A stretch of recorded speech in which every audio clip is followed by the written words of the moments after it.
This Monday, November 11th, NBA Betting Picks edition of the NBA Gambling Podcast on the Sports Gambling Podcast Network is brought to you by Underdog Fantasy.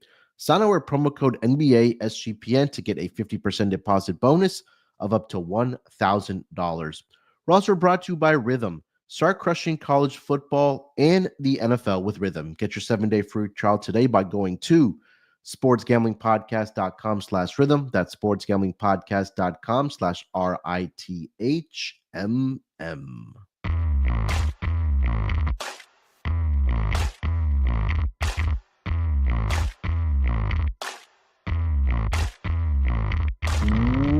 Welcome, everyone, to the NBA Gambling Podcast, part of the Sports Gambling Podcast Network.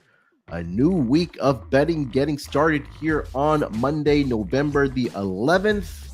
Got 5 games on the schedule here today, but this week also starts the NBA Cup games with the brand new name there. That starts on Tuesday here, but we still got 5 games on the docket here tonight. And joining me here to help me break everything down for the NBA schedule on Monday, you guys know him as the voice of the Tennis Gambling Podcast, WNBA, NBA, and of course on the MLB Gambling Podcast as well. I've got my guy here with me. It's Scott Reichel. Scott, what's going on, my man? How you doing? They're doing pretty well. I'm looking forward to the games. Of course, this is kind of the calm before the storm because you have the NBA Cup starting tomorrow. So a lot of games tomorrow should be fun. But once again, a couple games to go through today. Yeah, just 5 games like we talked about, but we have the NBA Cup group stage games starting on Tuesday. So, of course, we'll cover all that for you guys for this week, of course.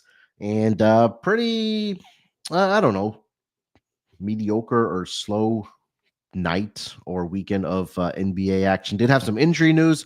We'll touch on that, of course, for a team here on the Monday schedule. The Cleveland Cavaliers continue to keep rolling. They are on pace to go 82-0. They are also in action here tonight. And we also have my Rockets in action tonight as well. We'll get to all that, of course. But Scott, anything that stuck out to you over the weekend here? I know we have a lot of sports going on, obviously, with college football, NFL. But did you watch any hoops this weekend? Yeah, felt like I was once again involved in a lot of Nets games that were pretty competitive. It seems not actually that bad to watch. They almost beat the Celtics, which was almost a serious upset, but they lost in overtime.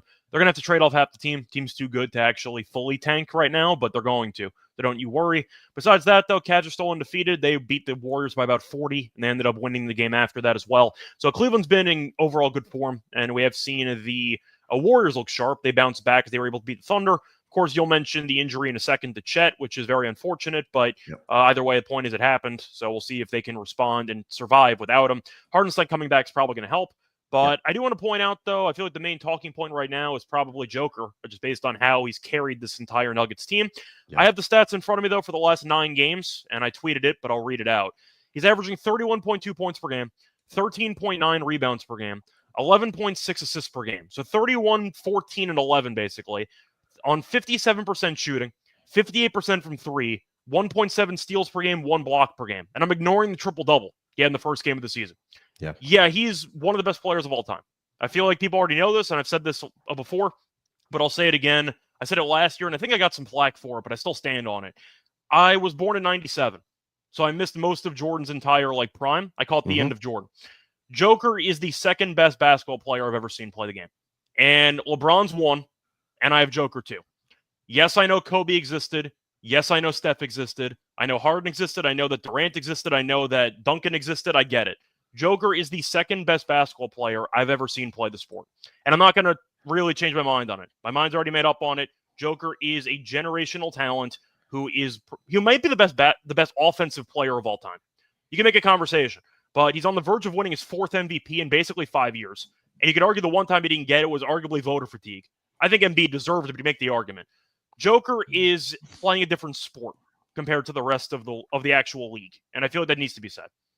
Yeah, I feel like he wasn't putting up these type of numbers last year. I could be wrong about it, but it feels like this is like Joker's game. Like, let him go out there and play his brand of basketball and putting up these crazy numbers. And I mean, that's really what's propelled this Denver Nuggets team to really turn it around.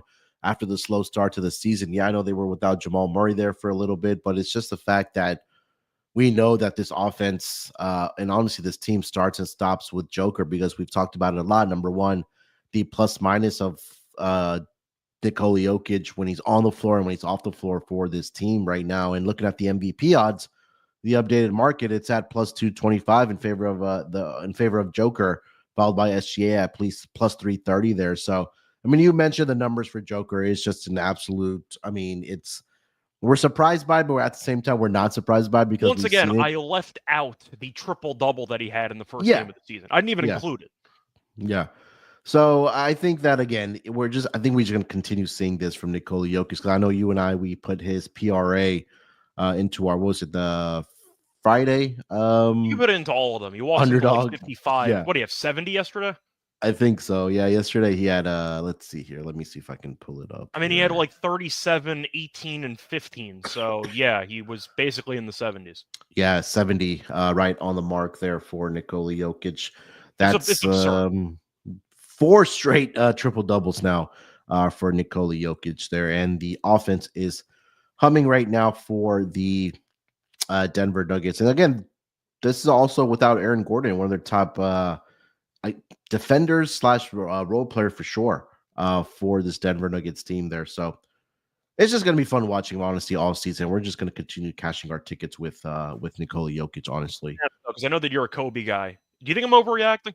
Because I mean, I don't know how you argue with these numbers. I get it's a different era, and I understand the Lakers put a lot on Kobe's plate and stuff like that. And I watched Steph win unanimous MVPs, and he basically broke the entire NBA. What we're seeing right now is just something that I can't even really describe. He's putting up numbers that basically nobody else in the history of basketball has put up. I think for Joker is that he also affects the game, not just scoring wise, right? Because you mentioned the rebound numbers and also the assist numbers as well. When we talk about Curry, he's a guy that can get, his teammates involved and get assists as well. But when we think of Steph Curry, now it's like, all right, he is the best shooter of all time. Like, it's just that classification of just shooting. And yes, I know he's won MVP. He has multiple NBA Finals rings and things like that. I think with Kobe, the argument is that it was just a different era then when Kobe was. And the playing. Lakers didn't do him any favors for a decent portion of like the late 2000s. They didn't really help him out. But I'm just throwing it out there because I feel like people are going to acknowledge how good Joker is while still kind of underrating him in a way which sounds bizarre, but that's kind of where we're at. 4 MVPs in 5 years is basically unprecedented. That puts you with Jordan. LeBron didn't even do that. That puts you with Jordan and, I don't know, like Kareem. Like, I can't even think of anybody that you're even in the same league as at that point. Like, that's an insane, I'd say, accolade if he's able to do that, an achievement to get 4 MVPs in 5 years. That's like unheard of. Yeah. And just added to the fact that he also has the NBA title and an NBA Finals MVP to his resume there as well. So, yeah, honestly, it's just really fun to watch Joker. I mean, he's averaging a crazy triple-double on the season, 29.7 points, 13.7 rebounds, and 11.7 assists per game. I want to ask you, though, what were your takeaways from the weekend? Because I mentioned about Joker. I know we kind of swept the injuries under the rug. Yeah. Not even just Chet, but Ja's out again. Zion's out again. What else is new? John Zion getting injured again. Yeah. A lot of injuries going around to some star players. Maxey got hurt. He'll be out for a couple weeks, too. Anything really stand out to you with the injuries? Because it feels like we got hit by a lot of them at once. Yeah, it was just honestly the injury front. Kevin Durant also going to be missing 2 weeks with the calf strain there for the Phoenix Suns. But yeah, the injuries again just piling up early in the season. I just don't want it to be where we get to the playoffs again, Scott, where we were missing so many superstar players last season in the playoffs, where it wasn't as competitive as basketball could have been without those guys being on the floor, or with those guys being on the floor, I should say. But I mean, when it comes to that time, especially at the postseason, like, you want the superstar players healthy because we can watch, competitive basketball being played. Aside from that, I don't want to get into the Milwaukee Bucks thing because we already know they suck. And I feel like, how much longer are you giving Doc, by the way? How much longer are you giving Giannis before he demands a trade? I think Giannis would never be the kind of guy that would actively demand a trade in the media. He would do it behind the scenes. Yeah. I mean, like whether to media or like You behind might have the hinted scenes. to it before. We don't really know. The question is, the Milwaukee pull the plug? And I saw a couple of, I'd say, media outlets trying to promote Giannis to the Nets. I'm a Nets fan. Why the hell would you want to come to the Nets? Like, I understand they have a bunch of picks. Like, I get it. And the argument is the Nets might want to cash in to try to get a superstar player. Yeah. I don't know what Milwaukee's supposed to do, because Giannis is the best player you're going to get. When you think about Milwaukee, you never attract any free agents ever because you're in Milwaukee. No offense. Yeah. I went to Wisconsin, so I could say that for 4 years. Point Sure. is, though, Giannis is the best player they've ever had. And the second that you trade him, you basically admit to being irrelevant for the foreseeable future, because you have to rebuild everything through the draft. Yeah. You're not going to acquire any star players via free agency. It's what the reality situation is. So the second Milwaukee turns the page and trades them, they're kind of stuck in purgatory until they find another superstar that they can draft. Is that a fair statement? Yeah, I think so. And I think number one, like you mentioned, the destination, right? In Milwaukee, like nobody really wants to go there unless they're drafted there. The two teams that I saw, I guess, rumored or maybe on like a potential list if Giannis it ever came to that day of Giannis being on the move, was number one, Miami. I think the other team was the Clippers. Miami didn't have enough to even acquire Dame Lillard. How the hell are they supposed to acquire Giannis? Yeah. So I don't know. I don't know where he would end up. I think obviously with the draft capital and like with the Thunder, I think that would be a fun destination for him. But again, it's Oklahoma City. As you talk about Milwaukee being a destination, but the Thunder have put together their roster via trades and also through the draft there. But I mean, I will save that conversation for a later time. But God, if they continue on this trend here, Scott, within like the next 2-3 weeks, you probably need to make a change at that head coaching position. But then at the same time, like, who do you bring in? Is this somebody that's going to be an interim coach again? At this point, anybody. Probably Stotts. I think they promote in-house because he has head coaching experience. But made me laugh, though. Doc said like a week or two ago, we're going to make the playoffs. We. I mean, you're going to be on the books. They're going to pay you, but I mean, that's saying a lot. I don't think you'll be there. They might. But I wonder if he's still getting paid from other teams. That I don't know. I know that, of course, he was with the Ringer. He did some podcast stuff during the offseason. Then eventually he did sign with the Bucks midseason last year. Yeah. So I don't really know if he's still in the books for other overall, I'd say, teams. But it wouldn't shock me if he returned to podcasting while getting paid from the Bucks for the rest of the season. That would not shock me if that was the outcome here. Yeah, well, 100%. All right, before we get into the games here for tonight, I just want to thank everybody, number one, in the chat that joins us live when we do the podcast here. But also, if you're listening on the audio format as well, whether it's on Spotify or Apple, this NBA gambling podcast has grown from year over year, and we couldn't do it without you guys. But if you guys just do us a huge favor, head over to Spotify, give us a 5-star rating. Only you can prevent corporate gambling from taking over here at SGPN. All right, Scott, let's get into the action here for tonight. We'll start off here with the first game on the schedule. Let me get back to my odd screen here. We'll go over to the Cleveland Cavaliers, the undefeated Cleveland Cavaliers. Put some respect on their names. They are in Chicago tonight to take on the Bulls. Currently, as it stands, the Cavs are a 8-point favorite in this game with a total of 237.5. This total has been on the move from last night. I think it opened around 236, if I'm not mistaken. But looking at the injury report for both of these teams here, I'll start with the Cleveland Cavaliers. The usual suspects are out. Max Strus continues to be out with his ankle injury. And then you have 3 guys that are on G League 2-way deals.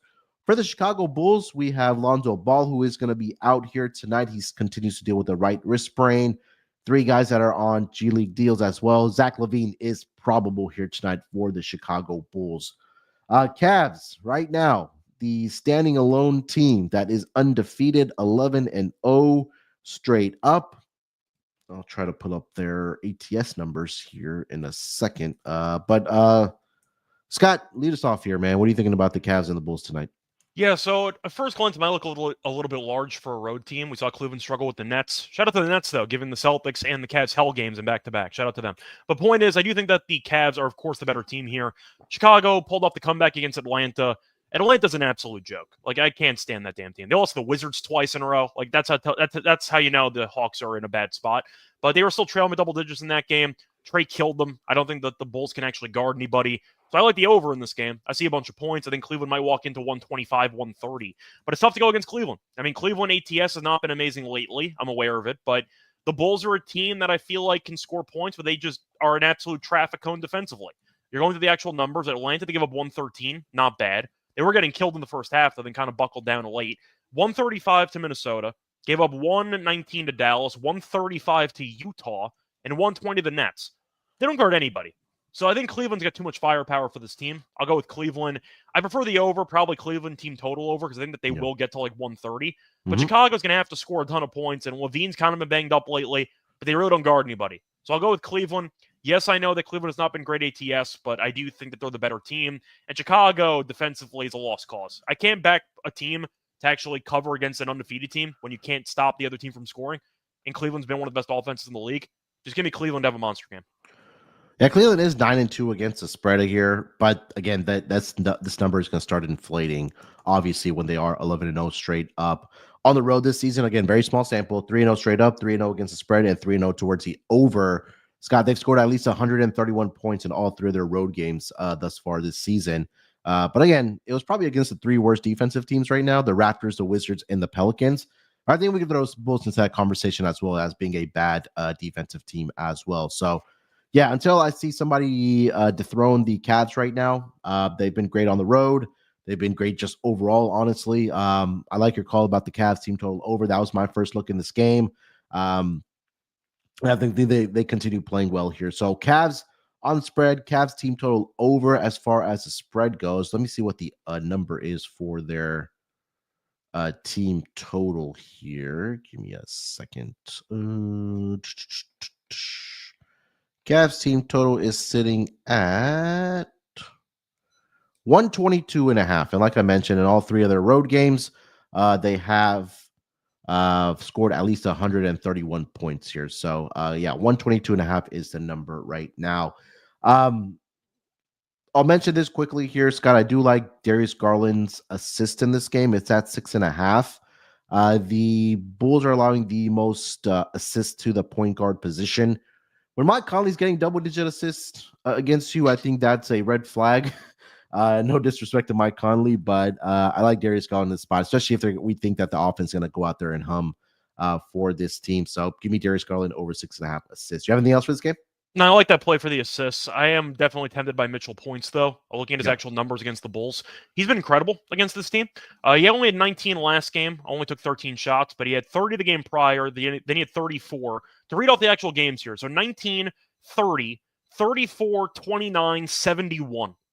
So, yeah, I think Mitchell's in one for a good game here. That's kind of the dangerous part that the Cavs kind of have for the rest of the league, is the fact that they've been this good. And Mitchell hasn't even had like that monster 40-plus point game yet. It feels like they're very well balanced. Mobley's had some great games. Allen's been good. Garland had a couple masterclass games. Mitchell's been kind of just, I don't want to say deferring, but he's been deferring more than I thought he would. Sure. This is a great spot for him to kind of dominate. If you're picking Garland to have a bunch of assists, that is going to correlate well with Mitchell having a monster game. Mitchell, I think he might be in line for 30-plus in this game, because the backcourt defense for the Bulls is completely non-existent. Whether it's going to be Giddey, whether it's going to be Kobe White, even Levine, have fun. I think Mitchell's got a shot for 30-plus.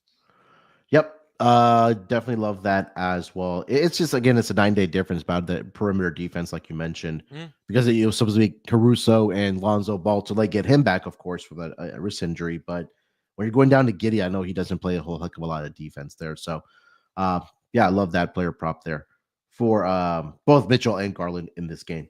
All right, before we get over to the next game on the schedule here, let me tell everyone about our friends over at Underdog Fantasy. Underdog Pick'em has one of the biggest menus for all sports: NFL, college football, college basketball, MMA, NBA, NASCAR, and more.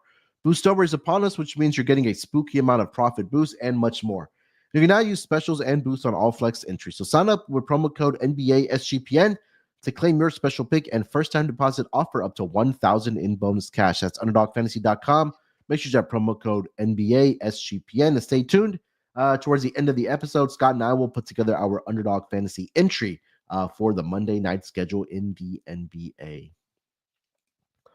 All right, let's keep it rolling here. Next game on the schedule, we'll go over to the LA Clippers. Oh, let me go.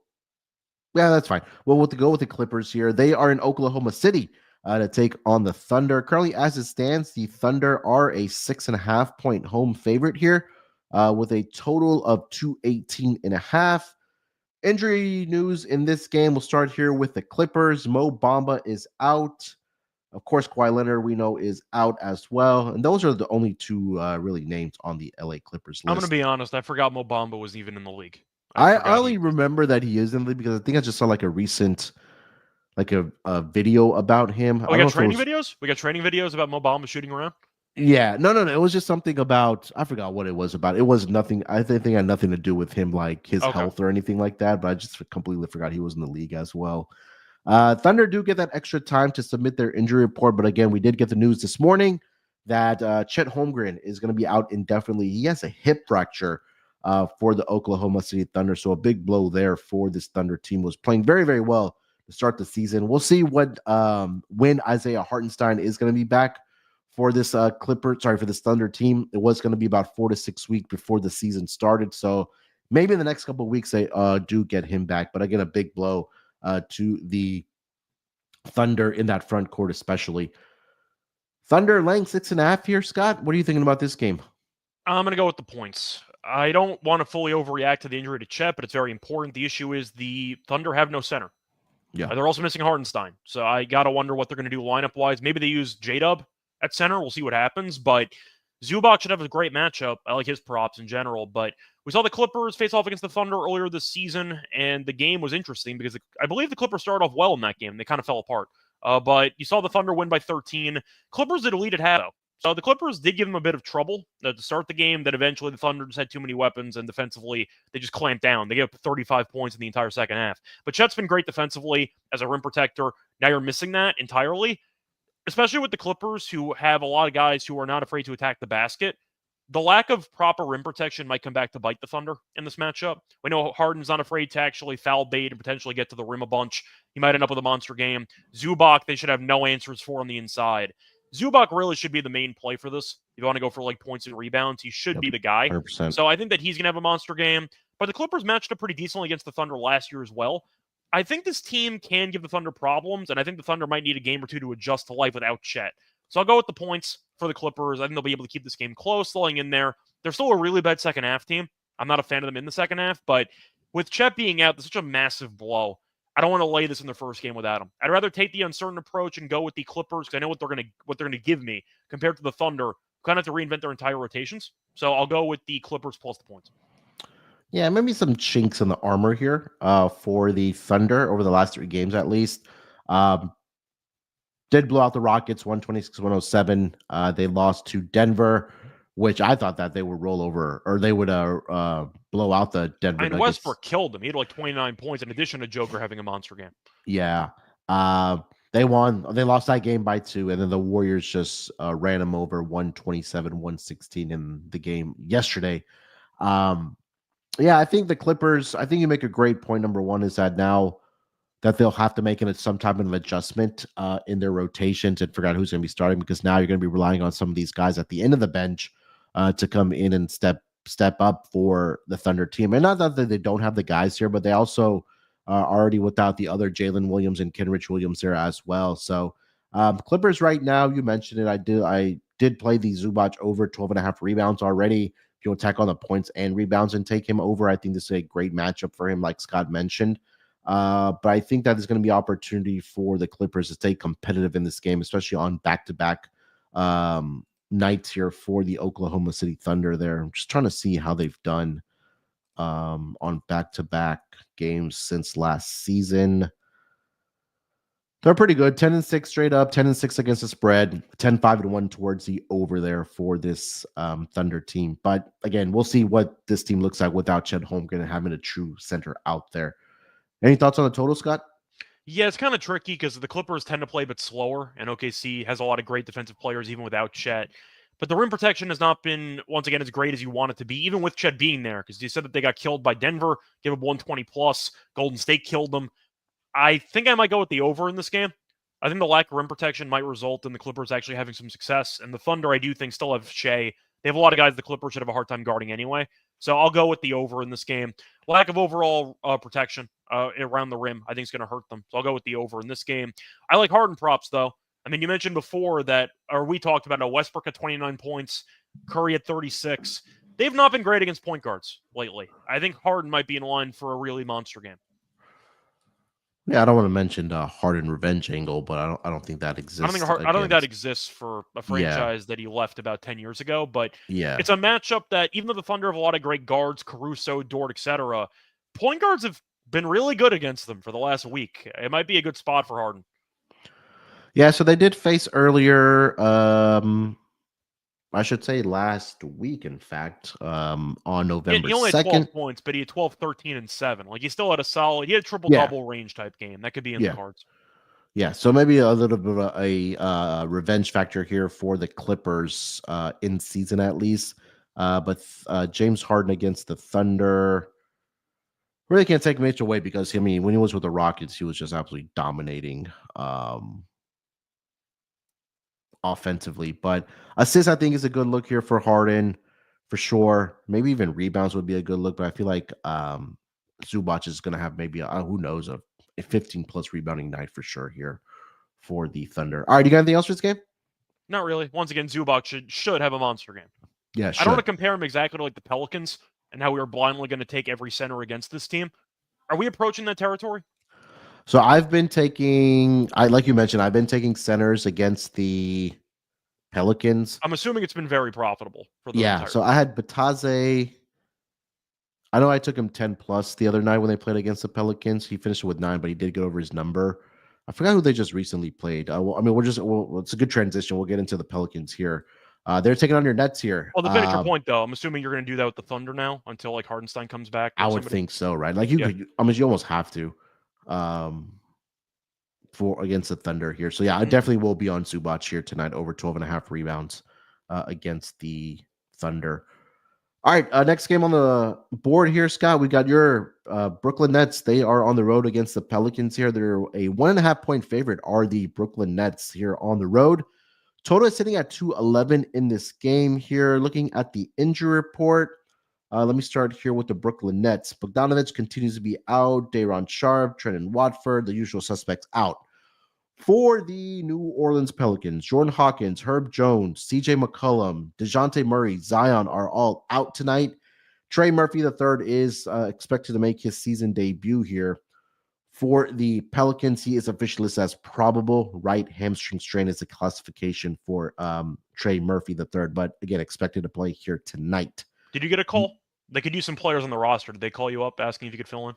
Not quite yet. I think they're calling some of the taller guys before they come to maybe the. That's why they didn't call me. Yeah, to the short kings. But I'm still waiting for that phone call. Not too far away from New Orleans either, Scott. You know that. Yeah, if you're 6'5" or above in the comment section, reach out to the Pelicans organization. They might need you. Yeah, Pelicans at I don't know NBA.com or Pelican whatever. Twitter. Something. Yeah. Send them a DM on Twitter or Instagram. See if you get a response. Maybe screenshot it to us and see if they get a response. All right, let's start with the spread here. Your Nets favored 1.5. What are you thinking? I really don't want to lay this with the Nets, but they really should win this game. I mean, they were good this weekend. They had 2 of the best losses of any team this entire season. They lost to the Celtics in overtime on the road. Then they played Cleveland on the road in a back-to-back. Cleveland was 10-0, and they lost by 5. They led after 3 quarters. This Nets team's actually pretty good. Now, I said going into the offseason, or going into the regular season, during the offseason, I thought they'd be an underrated team. I thought the Nets had a bunch of professionals on the roster. Yes, they lack star power. Cam Thomas could walk into 30 any given night, but I thought that they would be a respectable bottom feeder because they would be full of just overall veterans. I thought that they'd be, I'd say, prideful, and that they would try to actually show up every night under a new head coach. Fernandez, by the way, very good head coach. And the Nets hit a home run on that hire. I think Jordy's done a great job with this team. So I can't wait to see him maybe with Giannis down the road. Spoiler, but we'll see what happens. Point is, I think you're looking at the Nets who are just right now clicking. The Pelicans are an infirmary every year, and nothing's changed. In fact, they're missing more guys than usual. So you need Ingram to basically carry your entire team at this point. If you like the Pelicans, you might want to parlay it in a same-game parlay with like Ingram 30+. Because they got to have somebody who can score. Alvarado had a couple games where he randomly had like some monster stat lines, but that's Alvarado, who you don't exactly trust to do that on a given night. The Nets, though, have Cam Thomas. They've had Schroeder, who's been great. And you're looking at Johnson, who's been good. Even Finney Smith's been good. I'm not a big Finney Smith guy, but he's had a very good year. The Nets right now are playing better basketball. They're looking at the Pelicans, and they've been a great home team for years, but this year, not so much. They're 2-3. They've lost 4 straight. each of their 4 losses have been by 9+ points. So I don't exactly trust them. They lost to the Hawks by 15 at home.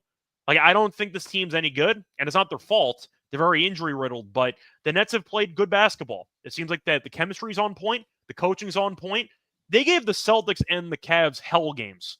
Yep. That means something to me. Give me the Nets -1.5. Yeah, I think it's the Nets here for me as well. Defensively, the Pelicans also have not been very good. I mean, those last 5, that's expected. Yeah, the last 5 games, they gave up 115 to the Orlando Magic, and that's without Paulo Banchero out there. They gave up 131 to the Cavs, 118 to the Portland Trailblazers, 126 to the Atlanta Hawks, and they gave up 118 in a victory to the Indiana Pacers there. So, I mean, you mentioned all the guys there for the Brooklyn Nets, guys that can score the basketball, and I think that this should be another big Nick Claxton game. We just mentioned, obviously, another team that doesn't have a true starting center in the Pelicans there. So, again, just take a look at Claxton over on his rebounds. I got it at 9.5 last night. I think it's still there at that number. But, yeah, it's until I see something from this Pelicans team, a fight, or at least some of these guys starting to return for this team, that's when I want to back them. But right now, they're just in complete fade mode right now. So, Nets -1.5. I think you take a look at the team total to go over in this game here as well. That number's probably trust New around. Orleans to stop anybody. So that's got my. I agree with that. Yeah, so I think that number's probably 106.5 in this game for the Nets. Let me see here. I actually want to see how many times New Orleans has allowed less than 106 in like any game this season. New Orleans has played 10 games total. They have allowed at least 106 points in, I believe, 8 of 10. Okay. I think that. And one of the times they lost by 15 to Golden State, and Curry didn't play. How many did the Warriors score in that game? The Warriors scored 104, and they won by 15. But the game prior, in the exact same matchup, Golden State scored 124. So it was an immediate rematch game with no Curry in both. But the Pelicans have allowed at least 100 and... trying to find the minimum here for points they've allowed. They've allowed like at least 115 points in 8 of their 10 games this season. Yeah. It's absolutely disgusting. Yeah, so we'll take the Nets here over 106.5 as the team total, as the total play, and then Nets -1.5 here against the Pelicans. You got anything else for this game, Scott? Not really. I think Schroeder assists is worth a look. I think he could have a solid game, Cam Thomas points wise, but I'm such a big Schroeder guy. Schroeder's been that kind of player who I feel like has been, I don't want to say portrayed negatively, but I feel like he's underrated because he was with the Lakers, didn't really work out. And then people thought, oh, he fumbled the bag, all-time bag fumble, by the way, for that contract. But still, point is, though, he's with the Celtics, he's with the Lakers, and I feel like people kind of expected more from him. He's very good. And I feel like people don't realize how good he is. If he was on a contender and he was put in the, sixth man role, he did have a shot at sixth man of the year. I think he's actually a very, very useful player that should actually require a decent trade package right before the deadline. I think that a contender, maybe Denver, please trade for a damn point guard. Point is, though, I think a team like that could really use Schroeder services. And I think that he's going to actually get a decent return for the Nets. Yeah. Makes a lot of sense, of course. Turned into a little bit of a journeyman, but when we talk about players or teams that needing that extra depth piece when it comes to making that postseason push, I think Dennis Schroeder's name will definitely be at the top of the list for sure for those teams.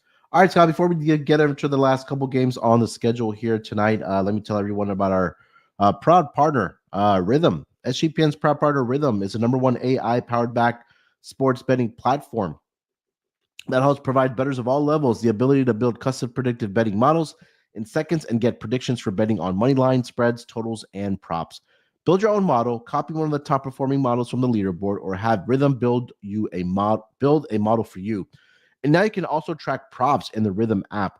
NFL picks, NFL props, college football, college basketball, and NBA. Rhythm has it all. So claim your 7-day free trial today by going to sportsgamblingpodcast.com/rhythm. That's sportsgamblingpodcast.com/RITHMM. And we're also brought to you by BetUS. Bet with the best in the business, BetUS. BetUS has been around for more than 30 years. Easily deposit using cryptocurrency and get lightning fast payouts. U.S. players are always welcome. Go to sportsgamblingpodcast.com/BetUS. That's sportsgamblingpodcast.com/BetUS. Promo code SGPN so they know that we sent you. BetUS, America's favorite sports book. All right, Scott, let's get into the last couple games here on the schedule. Go over to the Sacramento Kings. They are in San Antonio to take on the Spurs here. Currently, the Kings are a 1.5-point favorite, down to 1 now in most spots. Total of 221 in this game. Looking at the injury report for both of these teams, Sacramento did play last night. So they do get that extra time to submit that injury report. For the San Antonio Spurs, Malachi Branham is questionable here tonight. He has a right ankle sprain. Trey Jones continues to be out for the San Antonio Spurs team, and Jeremy Sohan is also out for the Spurs. Kings, I believe, are coming off of a overtime win yesterday against the Phoenix. Yeah, Phoenix Suns. They now will travel from Phoenix to San Antonio. They are now a 1-point favorite. Scott, what are you thinking here? Yeah, I still think it's funny, though. Spurs win total preseason was like 37.5, and they can't even beat the Jazz at home. I thought that was pretty funny. Point is, though, I am going to go with the Spurs in this one. I do think it's spot-based, and even though the Spurs did just lose to Utah, and even though they have lost 3 of 4, they are not a good basketball team. Like, just full disclosure, they are not very good at basketball. But I think it's a great spot. If you're asking for the worst possible spot, it's an overtime game with travel on a back-to-back. Like, that's the hell spot. I'll go with the Spurs in this one. I think San Antonio finds a way to get it done. The line looks too trappy to me for me to actually take Sacramento. If you want to go for them, I'm rooting for you, but I can't do it. I'll go with San Antonio. Once again, they just lost to Utah at home, and now they're only getting 1 against the Kings team. That's pretty good. I'm going to go with the Spurs here. It might be a trap, and I'm overthinking it, but I'll fall for the bait. Give me the Spurs to get the job done. Yeah, dating back to last season, the Sacramento Kings on back-to-back situations were not very profitable. 7-10 straight up, 7-10 against the spread, 11-6 towards the under in those spots. And you have some cup stuff coming up too. I know that they don't play on, of course, on Tuesday, but yeah, do you sit some guys? You might. Maybe. There's a chance that they sit some guys. Yeah, since they won last night, there's a possibility. I think they do. When is their next game? I got to check, but the point is they obviously don't play 3 days in a row, so they're not playing on Tuesday. But their next game is going to be on the 13th. They play the Suns again on Wednesday. Yeah. Yeah. So they do have. I mean, they play tonight. They play Wednesday, Friday, and then Saturday against the Jazz. So they have 4 games this week. Coming off obviously an overtime game here.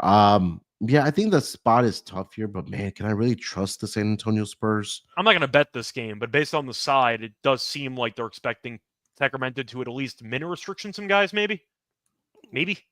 I would think so, especially since they won last night. I think that if they lost, we would probably have the full squad out there. I'm just trying to see how teams have, or the Kings have done coming off of an overtime game. Oh. And no rest. So I think league-wide trend since 2022, not much there. 15-17 against the spread. Those have been 32 games. But if gun to my head, I would look at the Kings here, but I'm going to wait for the injury report, obviously, if they do sit guys here. If they don't, I'll be on the Kings side here. Total 221. Scott, anything on that? I think I'm going to go. It's really tough, honestly, because the Kings don't really guard anybody, but they're good offensively, and the Spurs are the opposite. They can't really score, but they play good defense. If I'm going with San Antonio, I guess I'm going with the under. Because I'm pricing in the Kings either being completely flat energy-wise, or they sit some guys, and San Antonio, with Wemby, maybe just rim protects very well, and the Kings kind of get shut down in the paint. I'll go with the under in this game. Once again, not really a strong opinion for this matchup in general, but I'll go with the Spurs and the under. Historically, Kings on a back-to-back coming off of an overtime game, 2-6 straight up, 2-4-2 against the spread, 5-3 straight up. But I mean, this goes all the way back. The last time this happened for the Kings was pretty irrelevant. It was back in 2016. So, and yeah, as far as the total, yeah, under would be the look here for me. Like I mentioned, since last season, the Kings on back-to-back situations profitable towards the under there. I think the pace will be a little bit slower. Maybe some tired legs do catch up. Shots being a little bit shorter, coming off that overtime game in a back-to-back situation. So under would be the look here for me as well, under 221. Forgot someone to mention. Oh, Nick mentioning Sabonis triple-double plus 550. I mean, it's pretty good value, I guess, for Sabonis, but I think I'm going to pass personally. It's not the yeah, best spot for Sabonis as far as I'm concerned. yeah. And the assist, the only concern is that you really need the assist to be there, especially being on a back-to-back situation. Like I mentioned, that when we get to the second half of this game and tired legs catch up, and you have shots that are going to be, short a little bit, I think that's where it might be the demise of his triple-double in this game here. So I'm with Scott. I would probably pass it there as well. All right, Scott, last game of the night. We got the Washington Wizards there in my part of the world to take on the Rockets. Rockets laying 13.5 in this game with a total of 227.5. Looking at the injury report for the Washington Wizards, not yet one submitted because they did play yesterday in Orlando and got beat 121-94. Same thing for the Rockets. They did play early yesterday against the Detroit Pistons, got a nice road victory there, 101-99 against the Detroit Pistons. Both teams on a back-to-back here, Scott. 13.5 is a number here for the Rockets, man. What are you thinking? I think I'm actually going to lay it. I said going into the year, I thought the Wizards were going to be the worst team in the league. I feel like we were talking a lot about how the Nets were going to tank immediately. And I said, they're going to tank, but the Wizards are like fully committed to the tank from the start. Going through the actual numbers here for the Wizards, I mean, they're 2-6. The only 2 wins were against Atlanta. That's how bad Atlanta is. I want to read off the actual point margins in these losses they've had so far this season. Played the Celtics, lost by 20. Played the Cavs, lost by 19. Played Miami and Mexico, lost by 20. Played the Warriors, lost by 13. Played the Grizzlies with no Ja, lost by 24. Played Orlando with no Banchero, and they lost the game by 27. So if you look at every game they've played that they've lost by 13-plus points. They have lost 5 of their 6 games that they've lost. So 5 of the 6 losses have been by at least, I believe, 19 points. They get run out of the building every time they play when they're not actually going to win. I'm going Houston. I think Houston is a team that can bring a certain energy defensively that Washington really can't bring. I love Koulibaly. That's basically it. Houston, though, 6-4. They're good at home. They are off of a very nice win against Detroit, which is not easy, but they only gave up 99 points. Defensively, they were very solid in that game, and I do think the Wizards defensively are a complete lost cause. I'm with Helms, though. I'm on the Jordan Poole under 7.5 RA, which has been the new wagon prop, so I do like that as well. I'll co-sign that. Give me the Rockets, though. Once again, 5 of your 6 losses have been by 19-plus points. I can't take you seriously. Give me Houston at home minus 13 now. Yeah, I think the Rockets team is they have depth, right? I think that's one of the key drivers for this Rockets team early in the season here. They've won 6 of their first 10 games. And it's been different guys honestly stepping up every single night. I know they've been trying to run the offense through Jalen Green and Şengün. But I mean, some of these guys that are coming off the bench, the Tari Easons of the world. Eason's energy would give the Wizards a ton of issues because they don't actually try to do anything. Yeah, Reed Shepherd. I mean, those guys coming off the bench have been absolute fantastic for this Rockets team. I think obviously the only pause I do have is that they are on a back-to-back here, but I'm trying to see how many minutes some of these guys did play for the Rockets yesterday. So, Fern VanVleet played 37. This game was very competitive. Yeah, VanVleet played 37. Dylan Brooks and Jalen Green played 34. Şengün only played 30. Jabari Smith played 26. Tari Eason played 27. So they went 10 deep yesterday, did the Rockets. But honestly, I think it's just the depth that's just going to be that's just going to, I think, wear on this Wizards team here tonight, especially without, I think Kyle Kuzma has been out for several games. That's much how I haven't been paying attention to the Wizards. He's been out for a while, but nobody really cares. And they've been a mess. Yeah. So yeah, Rockets for me here as well. I'll lay it here with this Rockets team. Total 227.5, Scott. I think for me it would be the Rockets Houston team total. Yeah, Rockets team total over would be the anything. I'm not sure I can trust the Wizards to contribute to a full game over. I don't either. If you wanted some props, maybe a niche prop, I don't mind Tari Eason PR actually. He had a great game yesterday. He had 18 and 9. He comes off the bench, but his activity and his overall energy and his motor should really give Washington problems because they already, if you actually watch any Wizards games, first of all, I commend you on your strength. But if you actually are watching some Wizards games, you know that if you actually watch how the games unfold, they mentally check out after like 2 quarters every single game. They get run out. And it feels like energy is a serious issue. They're extremely lethargic because the game's already over basically at halftime. It's a great spot for Eason, maybe in garbage time or not, to just out-hustle everybody on the court. I could see Eason having a really solid game. Yeah, Sneaky also prop would maybe look at his 3-pointers as well because he's been able to knock them down. He's made at least 2 in the last 2 games. He had a game where he knocked down 3 against the Warriors, knocked down 1 against the Spurs. So he's been that kind of that PJ Tucker-esque, that corner 3-pointer type of guy for this Rockets team. So I think that would be a look here for played 27 minutes yesterday. Game. Like Eason gets a decent amount of run. People don't realize how much run he actually gets. Yeah. Yeah, and he's one of the first guys coming off the bench. Him and Reed Shepard are the first 2 guys coming off the bench.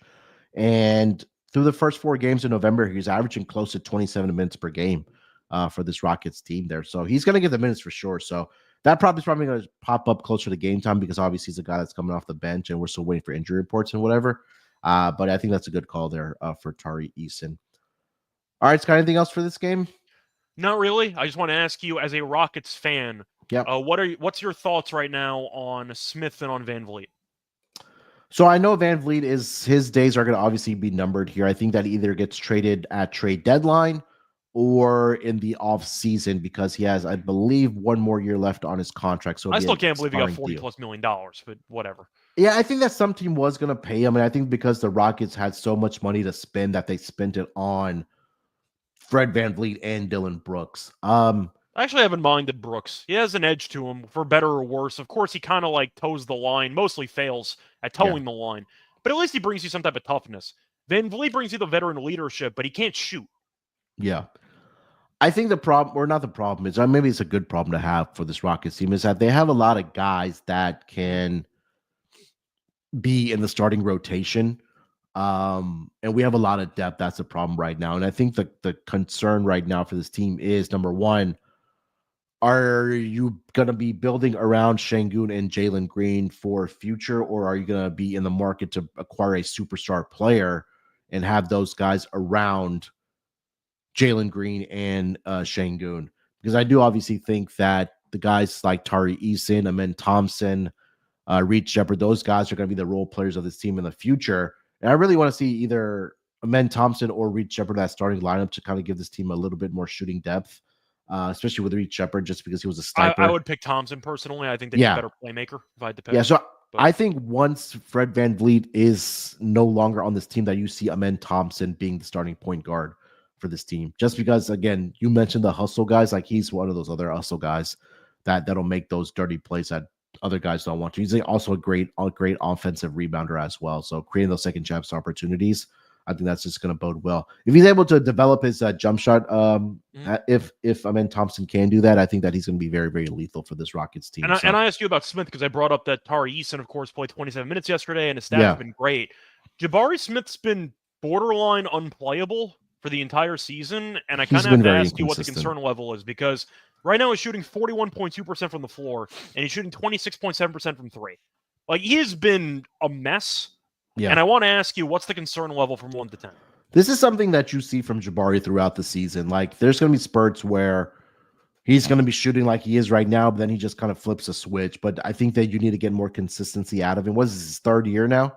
I believe so. Yeah. So, I mean, it sucks because leading up to 10 minutes before the draft, we found out that the Orlando Magic were going to take Paolo Banchero instead of Jabari, because the rumor was they were going to take Jabari number 1, and like that Paolo was going to fall to the Rockets. But I mean, you didn't have a choice because Chet went too, so it wasn't like you really had an option. But I'm just wondering because I'm looking at his numbers based on his career low 3-point percentage. He shot worse his rookie season, but we're about 2+ years in, 43% field goal and 33% 3. I feel like you probably wanted more development or like more of an overall exponential rise with the percentages, and you just haven't gotten that. Yeah. Is he a potential like trade candidate in the future? Because I'm wondering when they might pull the plug.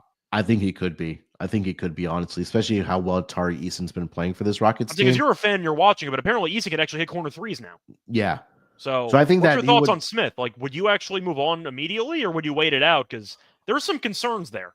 I think if the right package came along and, okay, like they wanted a superstar player or let's just say even an all-star player or star player in exchange for Jabari, I think because of the depth behind him and with Şengün and Tari Eason already there, I think there is going to be an odd man out. And I think, unfortunately, it might just be Jabari Smith, just because Tari Eason's a guy, like we just talked about, that just brings a whole nother motor as well and is able to consistently, like you mentioned, knock down the three-point shot there as well. So right now, I would put the panic level around a 5 or a 6, but if it continues as we get to the trade deadline, that there may be a possibility that if there is a move to be made out there, that Jabari, I think, would be the guy that they would probably include in that trade package. I got it higher than 5 personally. I got it like a 7. Because it's not even just the struggles this year. It's the fact that you kind of hope that some players blossom.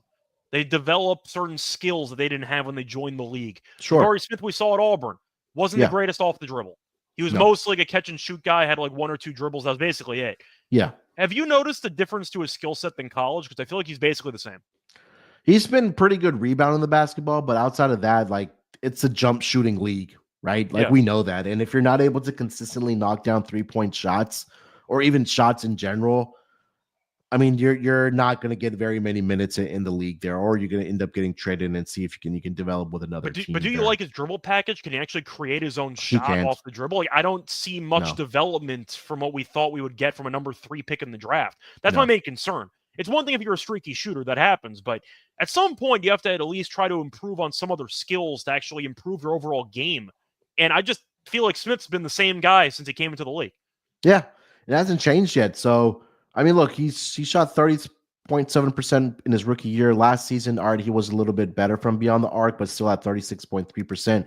Like you mentioned this year, right? He's only around 26.7%. So I know it's still very early on in the season. I've seen this from Jabari Smith, especially last season, where he got off to a slow start, and there was a period there where he was doing exactly what he's doing right now, but then he found a way to flip the switch. But I think you can't do that. Like, you have to be consistent about what you're doing as an NBA player, especially that expectations, like we mentioned, of being the 3rd overall pick in the draft there. So I would put it around 5 to 6 right now as far as panic mode. And I think when it does come to a point where if they need to trade him and it makes sense, I think they would. I got it as 7 because of just the lack of development. Not just because of this year, but just the fact that he hasn't really improved in any skills. No, it makes sense. All right, let's get over to our lock and dog here, Scott, here for tonight, and then we'll put together our Underdog Fantasy entry for tonight. You want to lead us off? Sure. So for the lock on the show, do I actually want to just go for it? Because I might accidentally blow up Helms' spot here with the Jordan Poole rebounds and assists. But the prop's too funny. Like, it's just too funny. It's at 7.5, and the under's available at like -111. He's going under in right now 7 of the last 8 games, and he's not even close. He's at 7.5. He's at a less than 6 in 4 straight games, and the Rockets allowed the fewest assists per game in the entire league. I am going to go with it. Give me Poole under on a 7.5 RA. We know Poole is, for better or worse, a shooter. I'm not saying score, but a shooter. He's going to shoot the ball. Passing's kind of optional, and he definitely doesn't rebound. So I like Poole going under here. I think it's a great spot defensively for Houston. We know that they have a lot of bodies to throw at Poole. They don't have many weapons in general. So assists aren't really going to be there because they don't really have many scores that they can rely on. Coulibaly can create off the dribble. Sarr's actually been pretty good. I think the offense can be a bit inconsistent, but defensively he's been solid. But the point is, I think that Poole, I'm going to go with it. I got to go with the Poole under RA. I've been trying to stay away from it because I'm trying not to sabotage the bet from everybody else, because if people listen to the show, you might flood the market and you might see the line actually drop, but it's an auto play.